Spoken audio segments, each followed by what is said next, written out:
Selamat malam Pak Wildan. Malam Mbak Dini. Apa kabar Pak?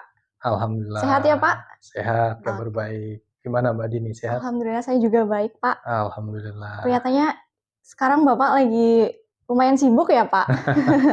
Ya lumayan, biasa kalau aktivitas harian, ya aktivitas kalau tidak mengajar ya diajar begitu ya. Oh, kegiatan selain mengajar kuliah apa nih Pak? Ya beberapa misalkan kegiatan aktivitas harian di kampus, bimbingan skripsi, ujian, dan lain sebagainya gitu. Sibuk juga ya Pak ya? Ya lumayan, tapi harus Iya, dinikmati. oh ya betul. Oke, Pak Wildan langsung saja ke pertanyaan tentang materi ya Pak. Siap, Yang oke. pertama ini, terkait dengan penyelenggaraan pemilu di beberapa daerah, termasuk di wilayah Banyumas ini kan sudah mulai ramai dibicarakan terkait dengan penyelenggaraan Pilkada 27 November 2024 nanti ya Pak. Betul, oke. Kalau menurut pengamatan Bapak nih, sejauh ini persiapannya seperti apa nih Pak? Baik dari pemerintah daerah maupun dari penyelenggara pemilu atau dari masyarakat pada umumnya itu seperti apa Pak? Oke, jadi kalau kita bicara soal pilkada yang nanti akan dilaksanakan di 27 November ya, jadi Betul? gini sudah tinggal menghitung hari lagi. Ini tentu harus banyak persiapan. Jadi saya kira yang sekarang harus dilakukan baik itu dari pemerintah daerah, penyelenggara, gitu ya, termasuk dari para kontestan, termasuk juga masyarakatnya, sudah barang tentu sudah harus menyiapkan segala infrastruktur. Kalau kita bicara soal pemerintah daerah misalkan, saya kira pemerintah daerah sudah harus menyiapkan berbagai macam infrastruktur ya, mulai dari pendanaan, kesiapan teknis, dan lain sebagainya. Begitu juga penyelenggara. Nah, penyelenggara hari ini sedang disibukkan dengan menyiapkan berbagai macam regulasi begitu ya. Karena kalau kita bicara penyelenggaraan pilkada di 2024 ini unik dan menarik gitu Iya ya. betul. Karena jumlah kotak kosong lumayan naik signifikan begitu, Mbak. Nah, begitu juga kalau kita bicara di level pemerintah, di level masyarakat begitu ya. Di level masyarakat ini juga semestinya kita harus mulai melakukan edukasi bagaimana proses pelaksanaan pilkada di tahun 2024 ini. Masyarakat sudah mendapatkan informasi siapa kira-kira bakal pasangan calon, siapa partai pengusungnya, apa program gagasannya, gitu ya. Termasuk bagaimana peta politik yang nantinya akan disajikan di proses kontestasi pilkada 2024, gitu Mbak Dini. Oke, baik Pak. Selanjutnya nih Pak, terkait penyelenggaraan pemilu di beberapa daerah, termasuk di Banyumas ini kan ada fenomena yang mana hanya ada satu paslon ya Pak. Betul. Padahal itu sudah diusung dari sebagian besar partai politik. Ya. Padahal kan parpol ini sebenarnya banyak ya Pak, dan di sisi lain juga dari masyarakat atau tokoh-tokoh masyarakat itu kan banyak yang seharusnya sudah memenuhi syarat untuk bisa maju sebagai paslon. Terkait dengan adanya satu paslon tersebut, menurut pandangan Bapak sendiri itu seperti apa Pak?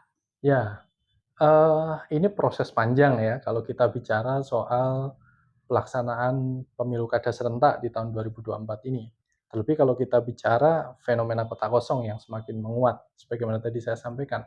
Jadi kalau kita boleh bandingkan, di tahun 2020 yang lalu begitu ya, kurang lebih ada daerah yang juga mengalami hal sama, hanya terdiri dari satu paslon dan harus berhadapan dengan kota kosong, itu sekitar 20-an atau 25, nanti bisa dicek ya kalau saya salah.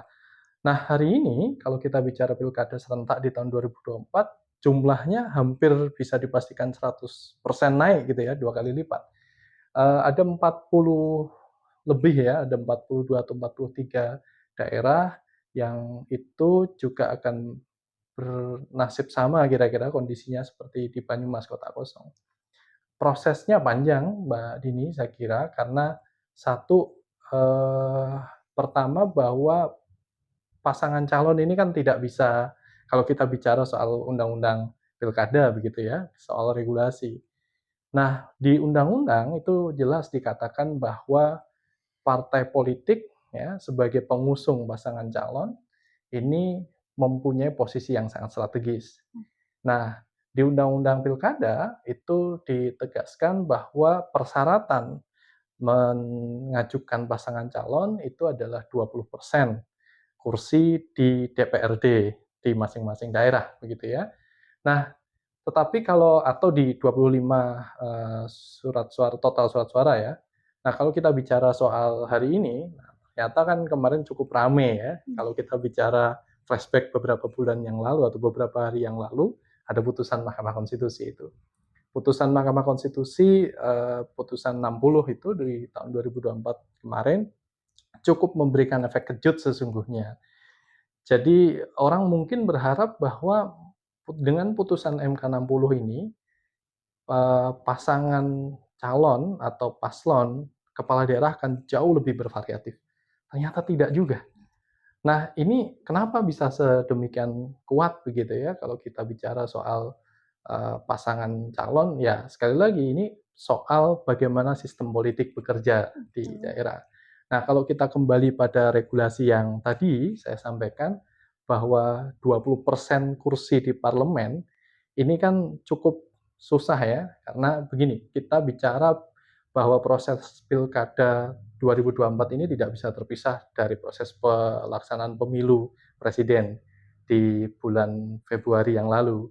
Jadi kalau kita bicara bagaimana sistem politik bekerja, ini cukup kuat kalau kita bicara. Jadi di level pusat di saat pemilu presiden yang lalu kan ada koalisi partai yang cukup gemuk gitu ya mengusung pasangan calon tertentu, dan ternyata koalisi pasangan calon tertentu ini ingin diperluas sehingga posisi bagaimana koalisi di pusat ini harus berdampak pada koalisi di daerah, sehingga kemudian muncul ada koalisi plus plus plus kira-kira begitu ya.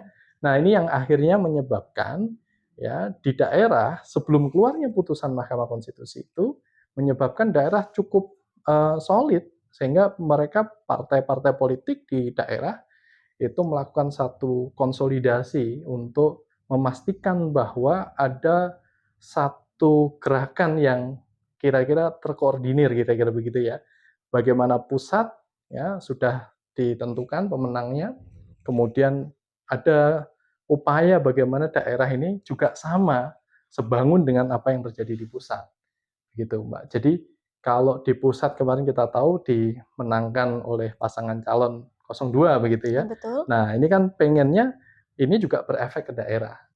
Padahal sebenarnya kalau kita bicara soal sistem pemerintahan, di daerah itu kan tentu punya posisi yang berbeda karena daerah diakui secara konstitusional di dalam Undang-Undang Dasar kita posisinya sudah terpisah meskipun kemudian punya hubungan ya. Dan kalau kita baca di Undang-Undang Dasar misalkan pasal 18 itu bicara khusus pemerintah daerah. Yang artinya sebenarnya antara pemerintah pusat dan pemerintah daerah ini menjadi tidak masalah kalau berbeda, atau secara tidak langsung apalagi pasca reformasi kita bicara soal otonomi daerah kan begitu ya. Jadi daerah diberikan kewenangan sangat luas. Tapi kan proses politik hari ini ingin menghendaki bahwa pusat dan daerah adalah sebangun, segaris, dan seirama, kira-kira begitu. Nah, proses bekerjanya koalisi yang sangat solid dan gemuk ini dibawa ke daerah, sehingga daerah menjadi satu macam apa, kita kalau boleh sebut koalisi yang gemuk juga di daerah, sehingga menghasilkan satu pasangan calon dan seterusnya. Nah, ternyata saya sampaikan tadi putusan MK 60 yang banyak orang merasa bahwa putusan MK ini berkah semestinya bagi proses demokrasi, termasuk kemudian demokratisasi lokal di daerah. Faktanya juga tidak. Ini kan luar biasa ini faktor partai politik di daerah dan kuatnya bagaimana mereka mengusung pasangan calon itu, begitu Mbak Dini. Oke, maaf sebelumnya nih Pak, setahu saya, mohon maaf kalau saya keliru ya Pak, terkait dengan penyelenggaraan pemilu itu kan sudah semestinya menjadi tanggung jawab seluruh komponen bangsa. Tentunya sesuai dengan porsi dan posisinya masing-masing ya Pak. Betul. Kemudian dengan adanya pemilu itu kan sudah semestinya membuka peluang dan kesempatan yang sebesar-besarnya untuk seluruh masyarakat supaya bisa mendapatkan haknya, baik untuk dipilih maupun untuk memilih. Kemudian dengan adanya fenomena kotak kosong ini, apakah ini akan berdampak terhadap, hak masyarakat itu, Pak? Ya, kalau, kita bicara di level sisi hukum ya, kita ingat betul misalkan konstitusi kita atau undang-undang dasar kita itu sudah menjelaskan di pasal 28D, bahwa negara itu harus menjamin posisi yang sama. Betul. Masing-masing warga negara, masing-masing masyarakat itu punya kontribusi yang sama di hadapan pemerintah, baik dia sebagai pemilih maupun sebagai yang dipilih, kira-kira begitu. Nah, apa yang terjadi hari ini, fenomena kotak kosong di pilkada serentak tahun 2024 ini tentu menjadi satu buah refleksi sesungguhnya.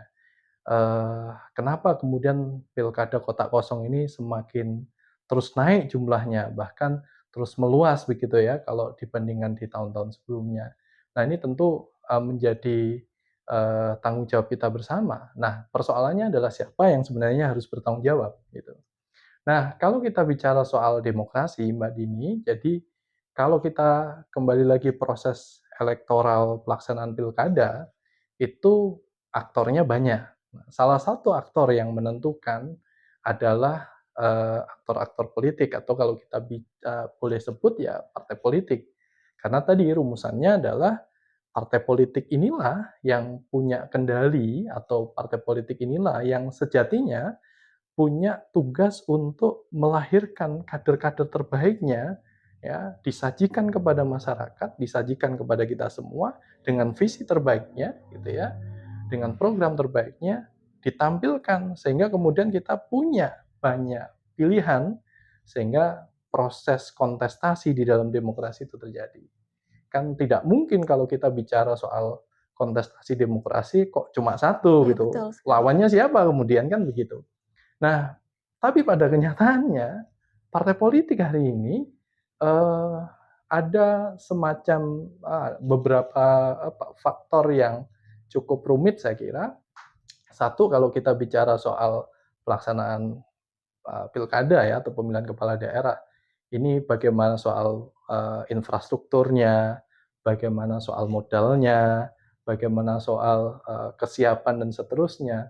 Nah, ini kan membutuhkan energi yang begitu kuat ya, energi yang begitu besar, sehingga partai politik juga dituntut untuk menyiapkan energi yang besar, gitu.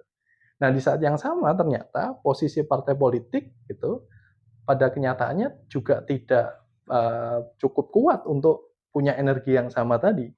Sehingga pada akhirnya ya terjadilah proses, penguatan ya atau proses konsolidasi di antara partai politik yang kemudian kita sebut sebagai koalisi. Sebenarnya kalau kita bicara soal pelaksanaan atau pemilihan kepala daerah, Mbak Dini, kan sangat dimungkinkan ada yang namanya calon independen ya, tidak melalui proses, partai politik. Tapi calon independen ini menjadi sangat sepi diminati, sekali lagi ya karena, masyarakat atau tokoh yang kemudian diusung dari, mekanisme calon independen, ini sekali lagi butuh juga energi yang cukup besar untuk berhadapan-hadapan melakukan proses kontestasi di pemilu kada begitu. Sehingga ini yang membuat, satu situasi dan satu kondisi di mana, pelaksanaan pilkada menjadi sangat rumit sehingga pada akhirnya melahirkan, dominasi salah satu partai atau dominasi salah satu pasangan calon, begitu Mbak Dini. Baik, kemudian terkait dengan, fenomena kotak kosong itu sendiri, kalau menurut Bapak pribadi itu termasuk dalam situasi yang ideal atau justru sebaliknya, Pak? Ya, tentu kalau kita mengukur apakah situasi kotak kosong itu ideal atau tidak, kita bicara di level, semangat membangun demokrasi begitu ya. Kalau kita kan dulu pasca reformasi, betapa kemudian kita gegap gempita merasa bahwa kita menjadi negara demokratis, semua ditentukan oleh rakyat kan begitu ya. Tapi kenyataannya hari ini ternyata, infrastruktur politik kita tidak mendukung itu, gitu ya. Semakin ke sini semakin ada penguatan kekuatan politik tertentu gitu, sehingga masyarakat mau nggak mau juga merasa, di mana kira-kira demokrasinya. Nah, soal kotak kosong misalkan, sebenarnya, apa yang terjadi, hari ini soal kotak kosong ini bagian dari proses panjang sebagaimana tadi yang saya sebutkan. Kalau kita boleh mengingat Mbak Dini, flashback dulu di tahun 2015 ya, ada putusan Mahkamah Konstitusi yang menyatakan soal konstitusionalitas kotak kosong ini. Jadi kita tidak boleh melupakan itu. Jadi sebenarnya kotak kosong ini adalah bagian dari konsekuensi demokrasi. Nah, kenapa? Karena sekali lagi, kalau kita baca bagaimana rumusan pelaksanaan sistem demokrasi di dalam bangunan sistem ketatanegaraan kita, itu kan dijelaskan ya di dalam Undang-Undang Dasar pasal 18 ayat 4. Dibunyikan secara jelas bahwa gubernur, bupati, wali kota, masing-masing kepala daerah itu dipilih secara demokratis. Nah, makna demokratis itu bagaimana? Maka pemaknaan demokratis itu kita maknai bahwa ya demokratis pada sisi baik dari sisi prosedural maupun dari sisi substansial. Sehingga kembali lagi, kalau kita bicara soal demokrasi, maka pemegang utama kendalinya mestinya rakyat gitu ya. Nah, ketika rakyat itu harus memilih kepala daerahnya, tapi di saat yang sama situasi hari ini menyatakan kepala atau pasangan kepala daerahnya atau pasangan calonnya itu cuma satu. Harus berhadapan dengan siapa kira-kira begitu. Nah, dulu di putusan MK tahun 2015 menyatakan kalau begitu, oke, kotak kosong konstitusional. Nah, desain kotak kosong sesungguhnya yang dikehendaki oleh putusan MK bukan gambaran kotak kosong hari ini, Mbak Dini. Jadi kotak kosong yang dikehendaki MK itu dulu adalah soal setuju atau tidak setuju sebenarnya. Jadi bukan untuk memilih gambar kosong. Kalau kita praktek hari ini yang namanya kotak kosong itu kan kita buka kertas suara, satu sisi ada gambar pasangan calon, satu sisi ada gambar kotak kosong, begitu. Nah, ini bagian yang saya kira agak berbeda memang dari putusan MK, tetapi saya melihat bahwa apa yang diakomodir di dalam Undang-Undang Pemilihan Kepala Daerah, Undang-Undang 10 2016 itu adalah bagian dari melakukan edukasi politik juga sebenarnya terhadap masyarakat. Karena kalau pilihannya setuju atau tidak, ya ini agak susah kita melakukan proses edukasi. Nah, akhirnya pilihannya adalah menggunakan desain kotak kosong sebagaimana 10 2016.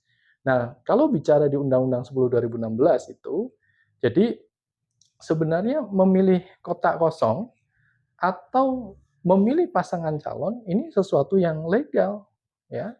Karena tadi kalau pasangan calonnya hanya satu, bagaimana demokrasi bisa berjalan? Padahal prinsip normanya atau prinsip yang harus dijalankan adalah demokratis. Kan tidak mungkin demokratis kalau cuma satu. Maka kemudian dihadapkanlah pada konsep kotak kosong, begitu Mbak Dini.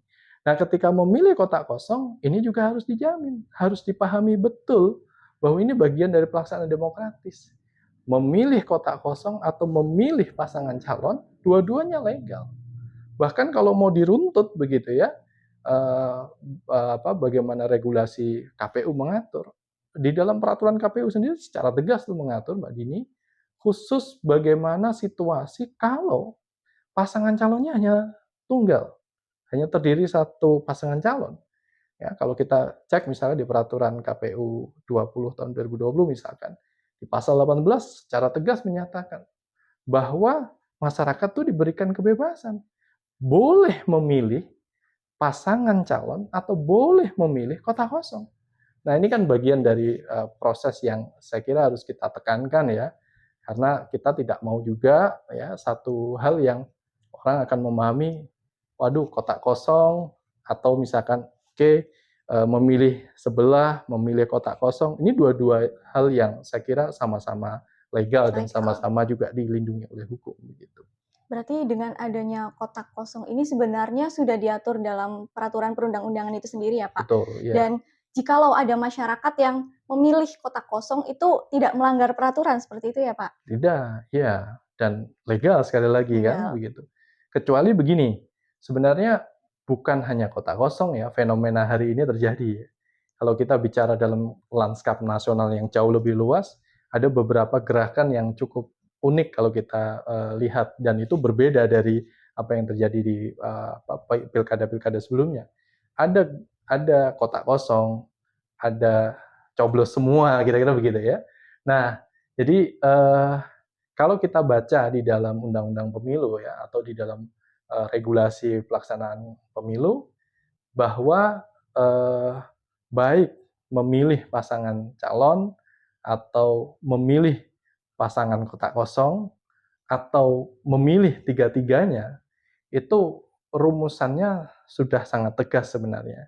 Kalau kita lihat misalkan di situ dinyatakan nih Mbak Dini, kalau ada upaya ya orang memberikan sesuatu atau menjanjikan sesuatu sehingga melakukan proses bujuk rayu agar orang lain itu mengikuti pilihan dia, baik memilih pasangan calon atau memilih kotak kosong atau memilih dengan cara yang lain sehingga kemudian membuat kotak suara itu tidak sah. Nah, ini baru disebut sebagai proses pelanggaran pemilu karena ada ancamannya, ada sanksinya, kira-kira begitu. Tapi kalau kemudian ini adalah sebagai gerakan ya yang kita sebut sebagai bagian dari proses demokratisasi, saya kira ini harus dihargai. Kan ini kan bagian dari kebebasan berekspresi, bagaimana masyarakat diberikan kebebasan untuk menyatakan pilihannya. Ya, kecuali kalau kemudian ini ada upaya paksaan gitu ya, baik memilih maupun tidak, kemudian dipaksa. Nah, ini bagian dari pelanggaran pemilu gitu. Kemudian kalau kita mengikuti perkembangan di media sosial saat ini tentunya ya Pak, ada sebagian masyarakat yang mengkampanyekan kotak kosong bahkan menolak kotak kosong. Kalau tadi Bapak sebutkan bahwa masyarakat yang memilih kotak kosong itu adalah perbuatan yang legal. Sekarang kalau misal posisinya masyarakat itu mengkampanyekan atau menolak adanya kotak kosong, apakah itu melanggar juga Pak? Nah, ini pertanyaannya menjadi semakin seru ya Mbak Dini. Jadi begini, kalau kita bicara soal pemilu dan proses kampanye. Jadi kalau pemilu ya pasti ada proses kampanye, bagian dari proses mendesiminasikan atau proses untuk menyebarkan gagasan visi misi gitu ya. Nah, kampanye menjadi sesuatu yang mutlak harus dilakukan. Nah, pertanyaannya adalah bagaimana kalau kotak kosong? Apa yang dikampanyekan begitu kan? Nah, memang saat ini Mbak Dini, regulasi kita belum secara tegas mengatur itu. Kalau kita cek peraturan KPU sampai hari ini belum mengatur soal itu. Tapi saya kira begini, karena ini pelaksana atau penyelenggara pemilu ya, terutama kemudian KPU dari segi regulasi ini harus segera merespon. Kenapa? Karena kita bicara situasi yang semakin masif marak soal kotak kosong ini. Kalau dulu misalkan di tahun-tahun sebelumnya oke lah, karena jumlah kotak kosong tidak begitu kuat. Nah sekarang kan semakin menguat. Saya khawatir kemudian kalau di tahun-tahun berikutnya menjadi semakin banyak lagi gitu ya. Maka KPU tidak boleh diam diri. KPU harus segera merespon dengan menyiapkan berbagai regulasi, termasuk soal kampanye yang itu konteksnya adalah kotak kosong. Karena begini, sekali lagi kalau kita bicara soal kotak kosong ya, jadi kalau misalkan di satu sisi ya pasangan calon itu bisa punya kesempatan untuk menyampaikan gagasannya, maka semestinya di sisi yang lain ya harusnya juga dijamin dong, karena ini bagian dari prinsip demokrasi itu tadi. Kecuali kalau situasinya tidak pasangan calon itu atau paslonnya tidak tunggal. Kan ini posisi paslonnya tunggal. Sehingga kalau saya secara pribadi ingin menyatakan bahwa kampanye kotak kosong sebenarnya harusnya juga bagian yang legal. Harusnya bagian yang mestinya juga difasilitasi oleh negara karena ini bagian dari kebebasan berekspresi masyarakat kita. Nah, memang ada sebagian ya teman-teman kita yang menyatakan bahwa ya kalau kampanye kotak kosong ini bisa dibawa ke proses pelanggaran pemilu. Saya ingin sampaikan memang rumusan aturannya ya tidak jelas atau misalnya rumusan aturannya belum mengatur soal itu. Sehingga pemahaman ini sebenarnya diambil dari bahwa proses kampanye itu kan harus dilakukan oleh tim pemenangan atau tim kampanye dari pasangan calon. Kalau pertanyaannya adalah kotak kosong ini tim kampanyenya siapa, kan menjadi pertanyaan, siapa yang punya hak untuk mengkampanyekan. Nah, berbeda cerita dengan tadi, kalau pasangan calon mengkampanyekan, dia punya tim sebagai bagian dari kepanjangan gagasannya dan seterusnya ya. Nah, kalau kotak kosong kan timnya siapa? Sehingga ini menjadi pertanyaan. Tapi sekali lagi, bahwa pertanyaan ini kan tentu bisa dijawab. Ya, saya sebagai bagian dari warga negara yang tentu juga punya hak pilih, maka apapun pilihan saya adalah bagian yang harus dijamin oleh negara. Karena ini bagian dari prinsip demokrasi, dan sejalan dengan itu ini juga bagian dari prinsip hak asasi manusia, kan begitu. Sehingga semestinya sekali lagi ya, negara harusnya memfasilitasi begitu. KPU juga harus segera menyiapkan regulasinya. Begitu Mbak Dini. Baik.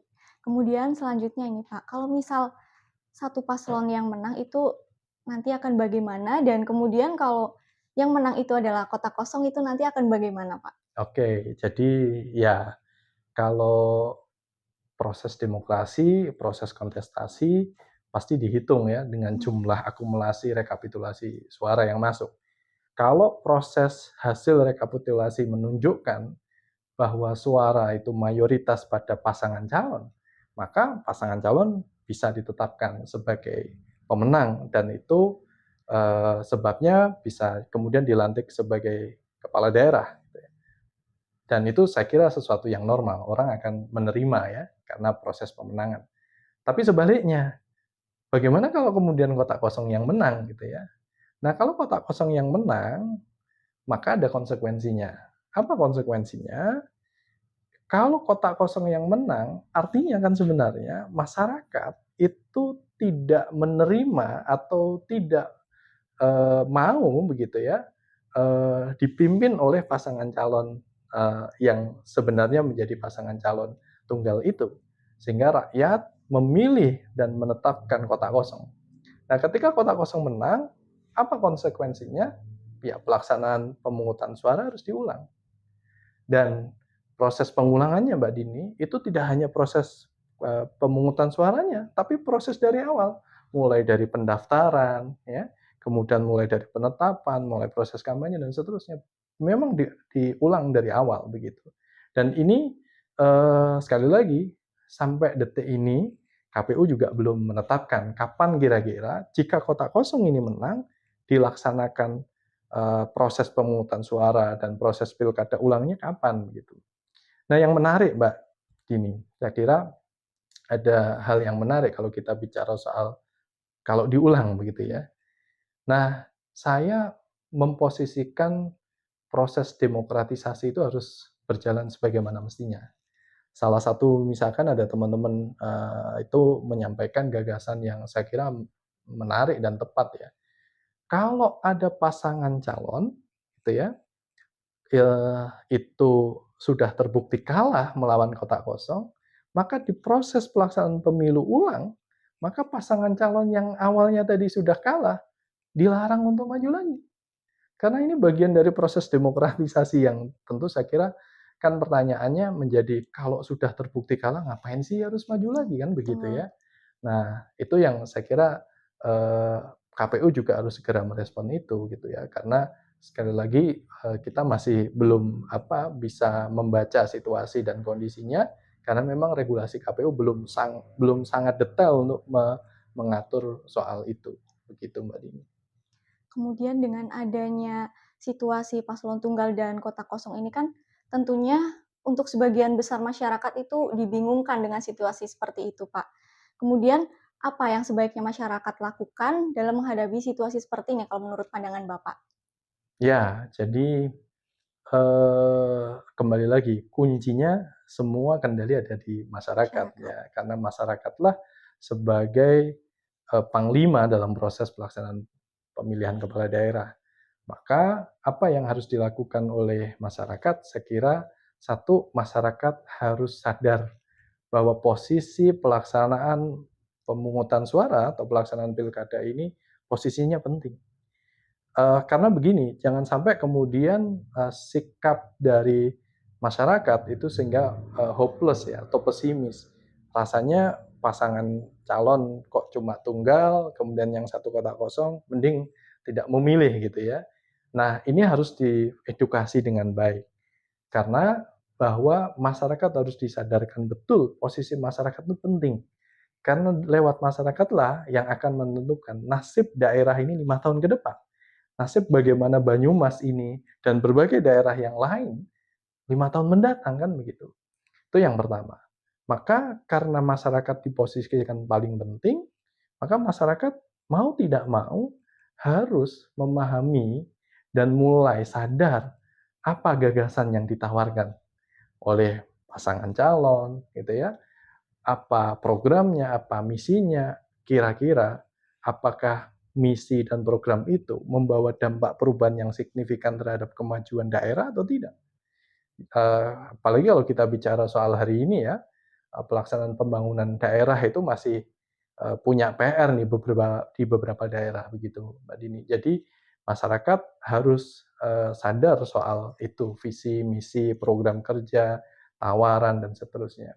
Nah, yang ketiga, karena kalau sudah tahu programnya, kalau tahu visinya, tahu gagasannya, maka memilih itu juga harus dipastikan bahwa pilihan apapun yang dilakukan atau pilihan apapun yang diberikan oleh rakyat adalah bagian dari proses demokrasi yang legal.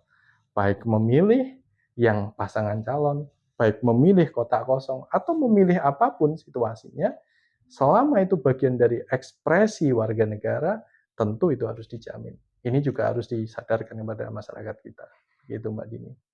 Baik Pak, berarti masyarakat sendiri itu punya peran yang krusial dalam proses demokrasi dan secara langsung maupun tidak langsung masyarakat itu berperan dalam kemajuan daerah ya Pak? Betul. Jadi sebagai masyarakat juga harus bijak dalam menghadapi situasi demokrasi saat ini. Pasti gitu. Oke, baik, terima kasih Pak. Kami sudah mendapatkan pencerahan dari Pak Wildan. Dan apabila berkenan nih Pak, Bapak untuk memberikan closing statement. Oh ya. Silahkan Pak.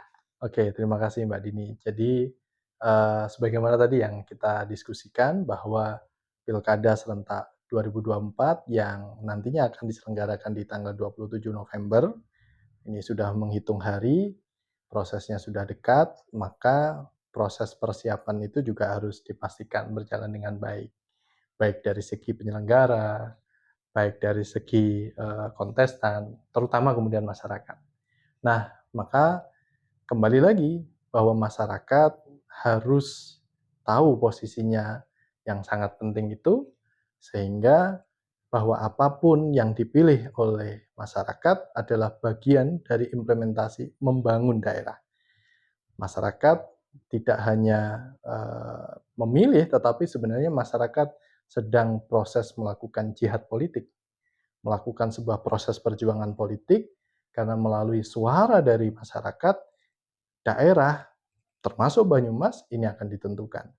Oleh karena itu, mari masyarakat kita pelajari program visi misinya, bagaimana gagasannya, bagaimana program tawaran yang diberikan, apakah kira-kira itu semua mampu memberikan dampak terhadap proses pembangunan Banyumas ke depan. Nah, itulah yang kemudian perlu kita lakukan. Oleh karena itu, sekali lagi, mari kita sebagai masyarakat memahami situasi ini, bahwa apapun pilihannya, memilih kotak kosong ataupun memilih pasangan calon adalah bagian dari proses perayaan demokrasi. Terima kasih. Begitu Mbak Dini. Baik, terima kasih banyak Pak Wildan sudah bersedia bergabung di podcast LBH Saka Keadilan Purwokerto. Sehat-sehat selalu Pak. Sampai jumpa di lain Terima waktu. kasih.